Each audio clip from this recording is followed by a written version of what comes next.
ధనుర్మాసంలో ఏ పనులు చేయాలి, ఏవి చేయకూడదో తెలుసా? విష్ణుమూర్తికి ప్రీతికరమైన మాసం కావడం వల్ల వైష్ణవులు ధనుర్మాస వ్రతం ఆచరిస్తారు.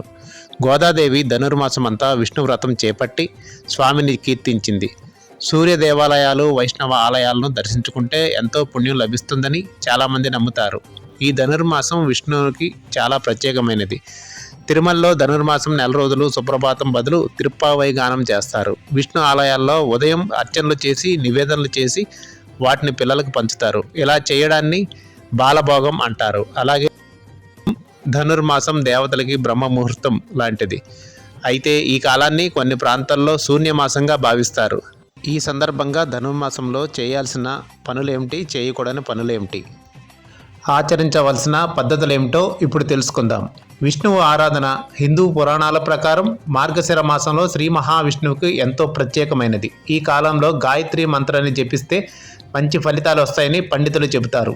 ఈ నెలలో మీరు ప్రతిరోజు స్నానం చేసిన తర్వాత విష్ణు సహస్రనామం, గజేంద్ర మోక్షం, భగవద్గీతలను పఠించాలి.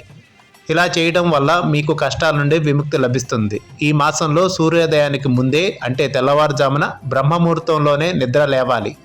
ఆ తర్వాత స్నానం చేసి పూజను ప్రారంభించాలి. సూర్యోదయం తర్వాత నైవేద్యం పారాయణం చేయవచ్చు.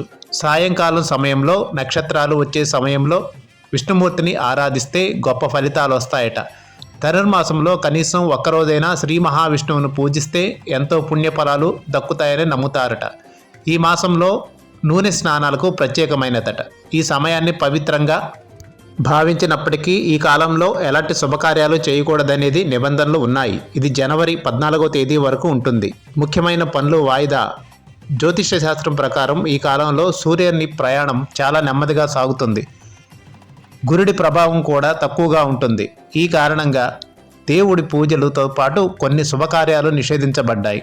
సూర్యుని గమనం జనవరి 14వ తేదీ మకర రాశిపై ప్రభావం చూపుతుంది. ఈ సమయంలో సూర్యుని దిశ మారుతుంది. అప్పటి నుండి మళ్ళీ శుభకార్యాలు ప్రారంభమవుతాయి. ఏమి చేయకూడదంటే ధనుర్మాసంలో ఎలాంటి వివాహ కార్యక్రమాలు, నిశ్చితార్థాలు, వధూవరుల వివాహాలు చేయకూడదట. ముఖ్యంగా ఇంటి నిర్మాణాలు, ఇల్లు కొనడం, కొత్త ఇంట్లోకి ప్రవేశించడం వంటి పనులు చేయకూడదట. మరోవైపు కొత్తగా ఏదైనా వ్యాపారం ప్రారంభించినా అనేక నష్టాలను ఎదుర్కోవాల్సి వస్తుందట. ఎందుకంటే ఈ సమయంలో సూర్యుడు బలహీనంగా ఉంటాడు. ఈ కారణంగానే శుభకార్య